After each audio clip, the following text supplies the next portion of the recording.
What's up, everybody? Welcome to Podcast Now. I'm Alex, and in this video, I want to talk about A Plague Tale: Requiem's release date. We got it. They did a live stream, and I watched it live, and they had an extended gameplay, and then at the very end, we got the actual date. So I definitely want to talk about, my excitement and the gameplay we saw, because it was awesome. But October 18th is the release date. October 18th, a little later than we thought. I did a video on my second channel, Podcast Now Plus, where I talked about, did they give us a hint, because Microsoft or Xbox, remember at their showcase, they had a list of all the pictures of the games that were coming out, and they really did seem to be in order. And in fact, most of them are in order, except for now, two examples. One example was already spotted. A second example would be A Plague Tale. A Plague Tale made it look like that this game, as well as Somerville, was going to come out in like August or early September. So that was it was a little misinfo from Microsoft, if we read it, if you read it that way. But October 18th, the month continues to stack. October is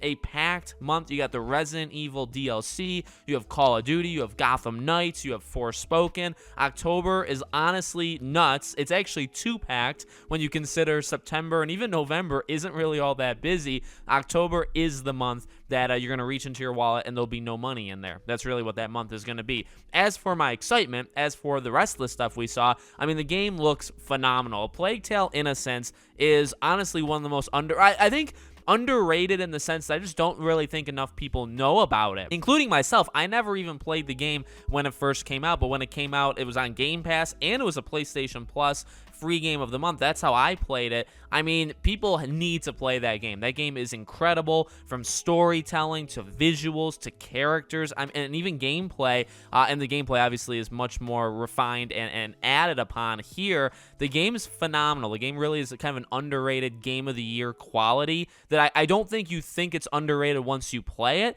It's just I don't really think enough people have actually played this game. And in a way, a lot of people have played this game is by getting it for free, which coincidentally, this game, Requiem, is actually on Game Pass, so you can get it again for free if you have Game Pass. You don't even have to pay for it. That's how I'm going to be getting it, and again, I cannot wait. I mean, visually, again, the game obviously took a step up. The gameplay looks absolutely awesome. Obviously, this presentation they showed today was more about the diversity of what you're able to do, which we've seen. IGN did a thing with this game, did kind of like a preview event with it, where we saw just the difference of what you can do with the different weapons, and obviously, again, adding on to the weapons you had in the first game. Awesome. So October 18th, dear God, I really don't know what I'm going to do in October. It's going to just be a month of playing games, which is not a bad thing. Not a bad thing at all. But I would have, of course, I would have liked this game, in August. I think it would have fit really well with August. I guess the one thing I will say, and if there is one thing I'm worried about, is the pack schedule. I mean, I think a game like this game can kind of get buried if it's not careful, right? The first game wasn't overly popular. It is a quality game for those that played it, but it's not out there selling 5, 6, 7, 8 million units, right? And it releases within a week of Gotham Knights, within 10 days of Call of Duty. Again, it releases the week after Forspoken and the Rose DLC for Resident Evil. I mean, there's so many games. I just hope it doesn't get buried where people forget about it. But I mean, at this point, it's the sequel, being that I think anybody who did play the first game really liked the first game, I think it'll have more going for it. And then all it needs to do, which,